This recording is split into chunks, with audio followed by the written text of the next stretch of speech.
Um, Today we're going to go over 5 yoga poses for brain fog, and that could be brain fog if you're a kapha constitution, meaning that you wake up in the morning and it's just kind of difficult to wake up, you feel really groggy, or it could be brain fog due to perimenopause or menopause, any kind of hormonal irregularities. So this is a general look at how we can address brain fog from a holistic perspective. So each posture in this sequence has been thoughtfully selected to target the mechanisms that cause brain fog.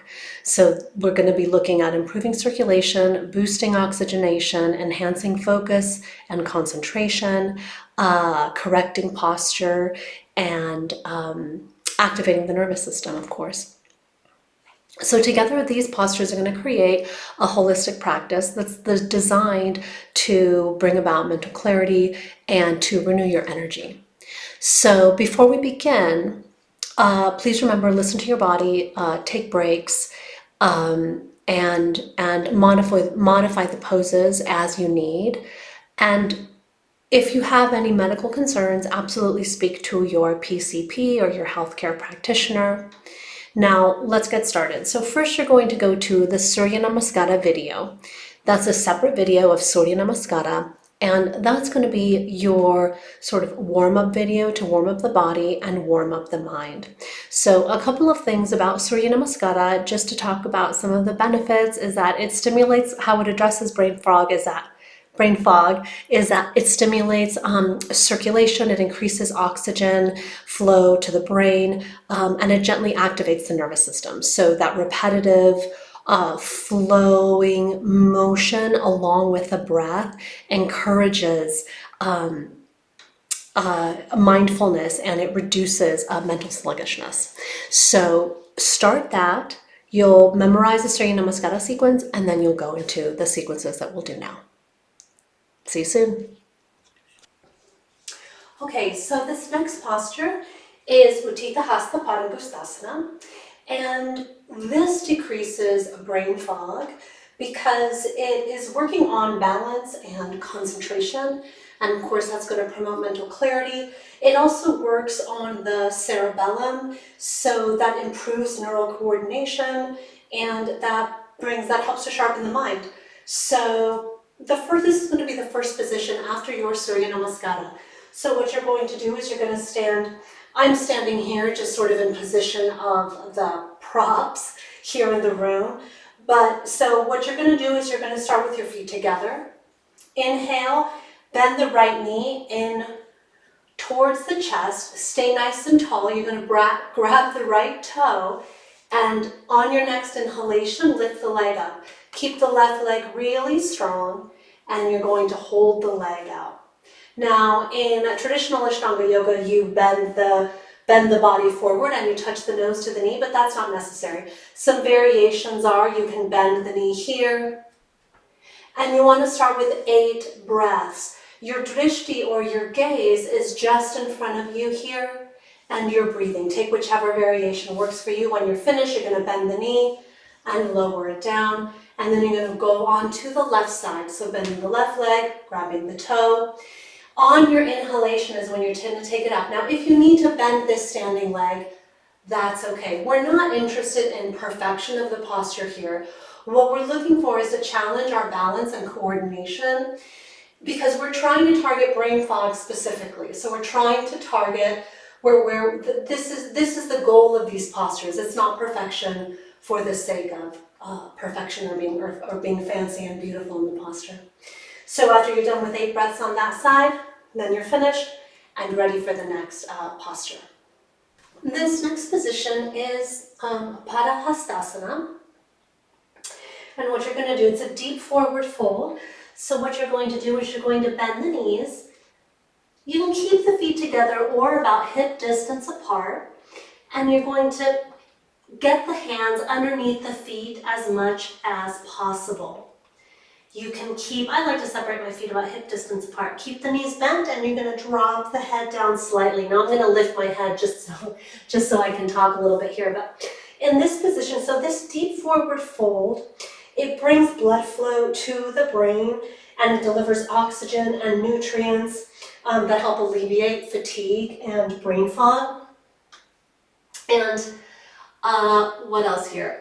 It also relieves anxiety, and it balances the nervous system. So if you want to start with just holding on to the toes like this is a really good option, and dropping the head down. Eventually you'll want to come to this position. Keep the knees bent, drop the head. The head is kind of hanging off of the shoulders.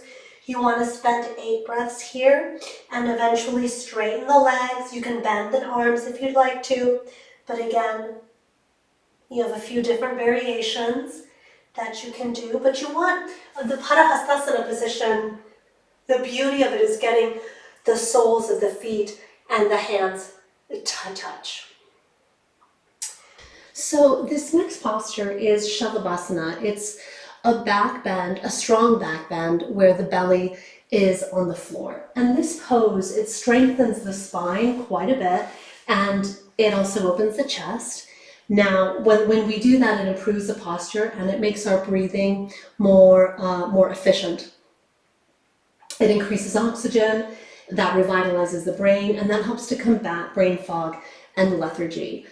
Because our belly is on the ground, it also helps to stimulate the adrenal glands, and that boosts energy, and it also helps to regulate hormone secretions. So if you have brain fog because of either menstrual irregularities or perimenopause, menopause, postmenopause, then this will help to stimulate the endocrine glands and get them going.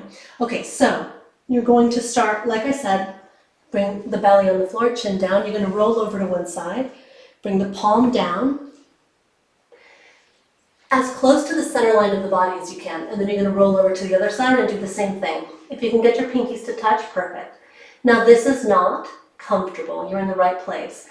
A lot of the pressure is on the inside of the elbows, pressing into the floor. The elbows are pressing into the torso, around the navel, and this is what you want. You want to put pressure here on the internal organs. Now, on your next inhalation, you're going to lift the right leg up, and you're pressing down with the left leg. Hold it here. You're going to hold it here for 8 breaths. Try to point the toes. Keep the chin long. Now this lengthening and extending, go ahead and lower that leg and lift the left leg up. This lengthening and extending of the chin, what this does too, is it's going to stimulate the thyroid and the parathyroid glands, which is also going to help with energy and hormone regulation. It's hard to talk when you're in this posture. Okay, so when you're done with both sides, you can go ahead and lift both legs and breathe steady. Now hold that for 8 breaths. Come out of that carefully and move on. Let's move on to the next one. Okay, so this next posture is Ustrasana. Now I have some bony knees and I need to fold over the yoga mat. But this particular posture is a back bend on the knees. This opens up the chest and the heart, which enhances lung capacity, it improves blood oxygenation, it stimulates the nervous system, it releases tension in the neck and the shoulder area, it improves mental clarity, again we're targeting brain fog, and it reduces sluggishness. So Ustrasana again is a back bend on the knees. I like to start on my toes so I have that extra bit of height as I get used to going into the posture. Now you can start with both hands on the hips, and you're going to exhale, bring one hand onto the heel. Now you want to make sure the hips are tracking over the knees, and if you want to, lift the left arm hand up and kind of lifting the heart up to the fingers, relaxing the head, and breathe. Again, looking at the position, we're opening along the front side of the neck here. Again, this is targeting the thyroid, the parathyroid glands, which helps with, going over to the other side on your next exhalation. Targeting this area helps to stimulate the thyroid, the parathyroid glands, Try to relax around the throat. On your next inhalation, you're going to come up. Now do 8 breaths on each side. Eventually, you'll work your way to exhaling both hands on the heels and relax.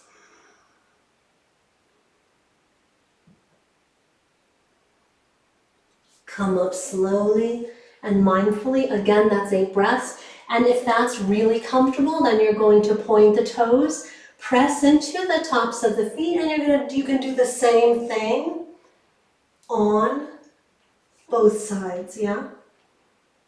And I like to play around with it, as you can see, but it's a really beautiful pose as long as you're relaxing, consciously relaxing along the throat, the neck, and the shoulders, and allowing the front of the body to completely open. And that helps to target that kapha, that sluggishness in the body. So this next posture is Shirshasana, headstand. Now, this is a complete inversion, though I will show you some modifications.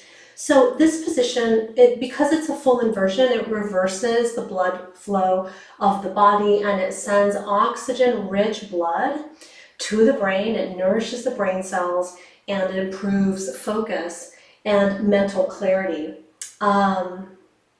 It stimulates the pituitary and the pineal glands. Because of this, it supports hormonal balance and helps combat brain fog. So let's get started. You're going to interlace your hands like this. Bring the elbows down on the floor, about shoulder distance apart. Come over here to make sure you can see me. And you're going to open the palms of the hand. Now you're going to place the middle to the back part of the head into the hands like a cradle. Move my necklace. So this is the first position. This is actually a great place to begin to just get used to the sensation of putting the head down on the floor and seeing the world sort of topsy-turvy. Now pressing into the elbows, the next variation is here. Lifting the knees, staying on the toes, and getting the hips over the shoulders as much as possible. The next variation is going to be here. Now, it will be better, get the weight, stack the weight over the shoulders by lifting the sit bones on top of the hips. If you keep the weight here, it's going to be too much weight forward into the elbows. Keep the shoulders away from the ears, and the fullest expression is here. Now, I want you to hold this for at least 8 breaths. I'm going to keep my head on the floor. Hold it there for at least 8 breaths. And work your way up to potentially a few minutes. This is an excellent posture, and it's one of the most important postures in yoga. So yeah, start with 8, work your way up slowly every week, adding another couple of breaths until you're able to hold it for a minute, maybe 2 minutes. Now, one thing that's crucial to remember is that the weight of the head is barely on the floor. So you're really lifting up and out of the forearms. So if I could I want to try and slide a piece of paper between your head and the floor. So the head is just barely. So you're not squishing the head down. This is not what the posture is. The posture is the weight is in the forearms, in the upper body, and the head is barely touching. This is going to be challenging because we need to work on building strength in the upper body. So if you find that all of your weight is on the head, then keep your toes on the floor until and work on lifting the head up slightly off of the floor. And this variability of lifting the head off the floor is so minuscule that probably would be undetectable to someone. So And you will get all of the full benefits of an inversion, even if you're not in the fullest expression of the pose. The purpose of this pose, when we're targeting brain fog, sluggishness, lethargy, etc., is that you want to get the head down as much as possible. So I think that about covers it. Let's move on to the pranayamas. So after the physical practice, we're going to do two pranayama practices. The first one that we're going to do is called Bhramari Pranayama, and or bee's breath. We're going to hum to create the sound of to create a vibrational sound, buzzing and humming sound, and that'll create a vibration in the skull. And what this does is it calms the mind. That humming sound, it stimulates the vagus nerve, it stimulates the parasympathetic nervous system, and that helps to reduce stress and anxiety, which contribute to brain fog. It also helps to enhance oxygenation. It increases the oxygen supply to the brain and reduces nitric oxide, which improves blood flow and brain function. I've mentioned it throughout the practice where we're also balancing hormones because this humming sound stimulates the hypothalamus and the pituitary gland, and this supports hormonal balance. These hormonal imbalances can be the cause of brain fog vis-a-vis hormonal dysregulation. We are regulating the brain waves. We are reducing sensory overload. It's a deeply sort of internalized practice where we're blocking out external distractions and we're igniting that internal gaze and internal concentration. And through this practice, we're also improving cognitive function, where this combination of sort of physical relaxation and mental clarity helps to combat sluggishness and enhance overall mental performance. So when we're working through this, beginners are going to do about 5 to 7 rounds, and each round is going to be one full exhale with the humming sound, and I'll demonstrate it here in a minute so it'll make more sense. And then intermediate to advanced are 7 to 10 rounds. So what you're going to do is you're going to sit, let's get started. You're going to sit in a comfortable seat. Now you can also sit in Padmasana only if this is really comfortable and you have been practicing Padmasana for many years. So you're going to start with a deep inhalation. And close the eyes, tall spine, don't move. Take a moment, come into your breath, be still.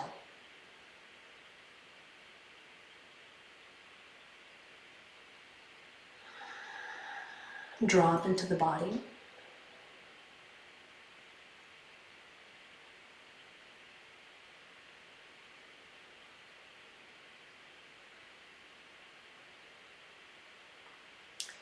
Now, you're going to lift the hands, and with either the index finger or the middle finger, you're going to close the ears.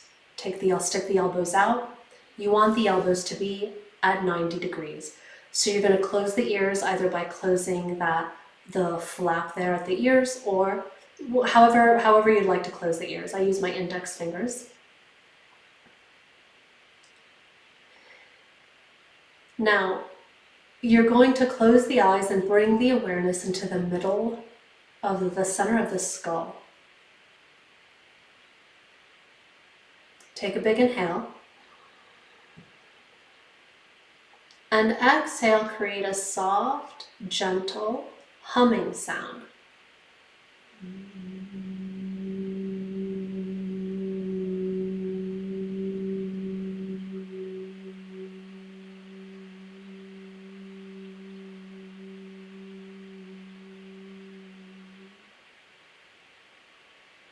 When you're finished, you can bring the knees back.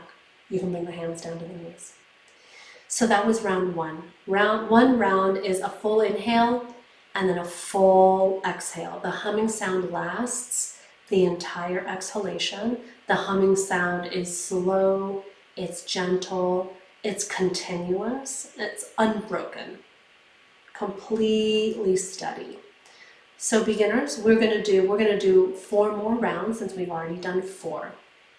Now, you want to keep the awareness in the middle of the head and also see if you can feel the vibration of the humming sound in the front part of the skull. Let's go again. Big inhale.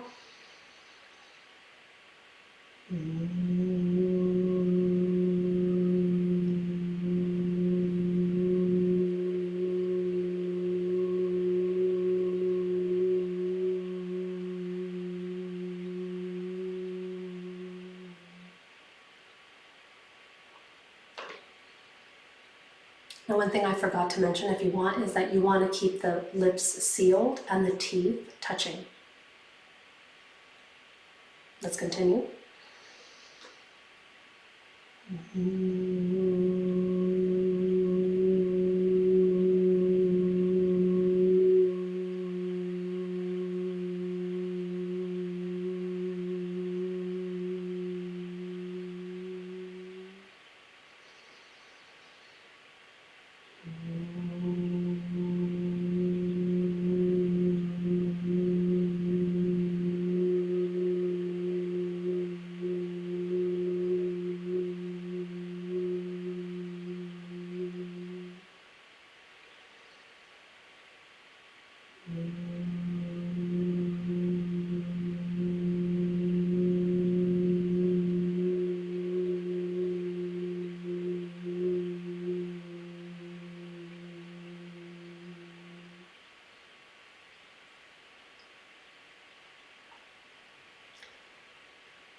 Now, if you do Bhramari Pranayama, you will finish with Nadi Shodhana, which is the next pranayama.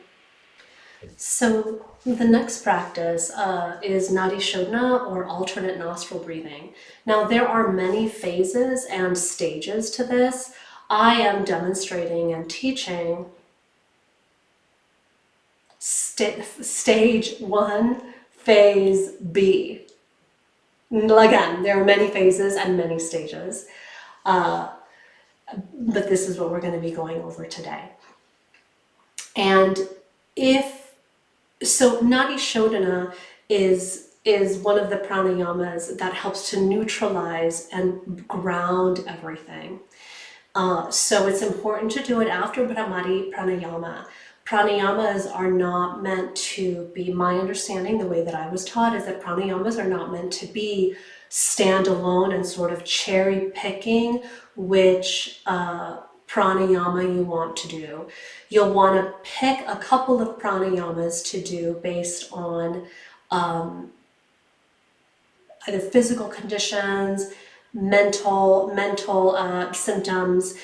You want it to have more of a clinical approach, and you will always couple it with, you'll bookend it with Nadi Shodhana that will help to kind of neutralize and experience if the pranayama is either very heating or very cooling, or if it's very stimulating, or if it's really brings about a state of withdrawal or pratyahara, where we really go inwards. So Nadi Shodhana helps to prepare us to go out into the world and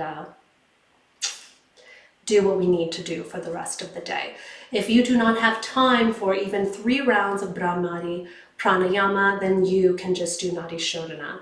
But do not do Brahmari Pranayama and then leave it at that. If you do Brahmari, you do Nadi Shodhana. If you have less time, you don't have any time, then just do Nadi Shodhana. I hope that's clear. Did I confuse myself? Anyway, so some of the benefits of Nadi Shodhana that we're going to do is that we're balancing the right and the left hemispheres of the brain. This is the alternate nostril breathing that we're going to be doing, and you'll see sort of, as I demonstrated, we'll do it together. This, of course, promotes mental clarity. We're increasing oxygenation. We're being more deliberate with our oxygen intake. This improves brain function. We're helping to regulate the nervous system. We're detoxing our energy channels, our nadis and the chakras. We're increasing concentration. There are a lot of benefits. Also, what we're doing is we're getting into the lower lobes of the lungs, which is an area where we tend to have stagnant air. And through the Surya Namaskara practice and through the asana practice, we'll be able to move that through. Pranayama helps us to really move all of that stagnant air and take full deep breaths. So again, you're going to start with a comfortable seat. We're going to use the right hand, and the left hand will either be palm down or palm up. The right hand, the index finger and the middle finger are going to rest on Chittakash. This is the space between the eyebrows. The right thumb, yes, the thumb will be just above the nostril. And you're going to close the right nostril. Now, before we begin, this pranayama is not meant to clear your nasal passages. You should have, by the time you get to this point, your nasal passages should be cleared. If that is not the case, then do not do the pranayama. Meaning that do not force this practice, do not try to push some of the mucus out. If you find that you're having difficulty breathing, leave it and try the next day. The next day, do a little bit longer Surya Namaskara, do a little bit longer Shirshasana, a little bit longer in some of these poses. So what we're doing is we are going to be counting the breaths, and the inhales and the exhales are going to be exactly the same. So you will count 1 Om, 2 Om, 3 Om on the inhale, however long you need. Everyone's lung capacity is different, so you can follow me the first time, but please go at your own, based on your own lung capacity. And then you'll exhale 1 Om, 2 Om, 3 Om. So let's begin.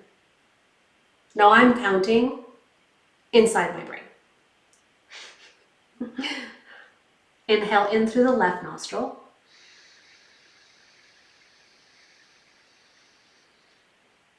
Switch your fingers, open the right nostril, and exhale out of the right nostril. Keep counting and count so that the inhales and the exhales are the same. Now inhale in through the right. Switch your fingers, close the right nostril, open the left, and exhale out of the left. That's 1 round. Beginners will do 6 rounds. That's both sides. And intermediate and advanced will do 10 to 12. So we will do 3 more rounds together.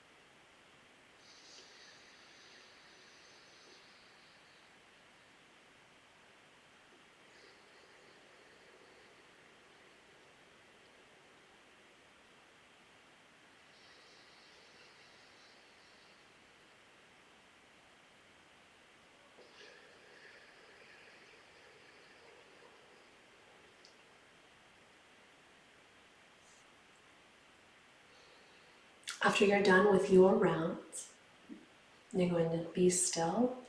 Just notice.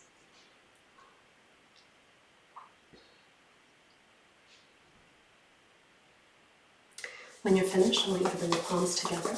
Rub your palms vigorously so you create warmth in the palms of the hands. And you're going to bring the palms of the hands over the closed eyes and feel the warmth.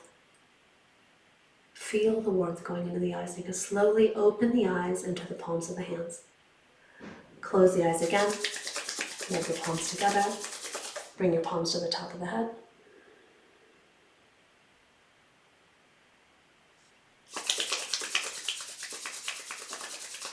Over the heart and the tummy.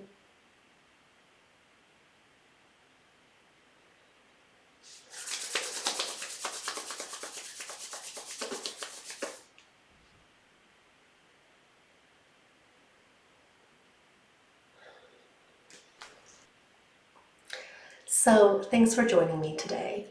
Keep in mind that these poses are not about getting fancy or advancing necessarily. They're meant to target brain fog, to target mental and physical sluggishness, and they're really used as tools.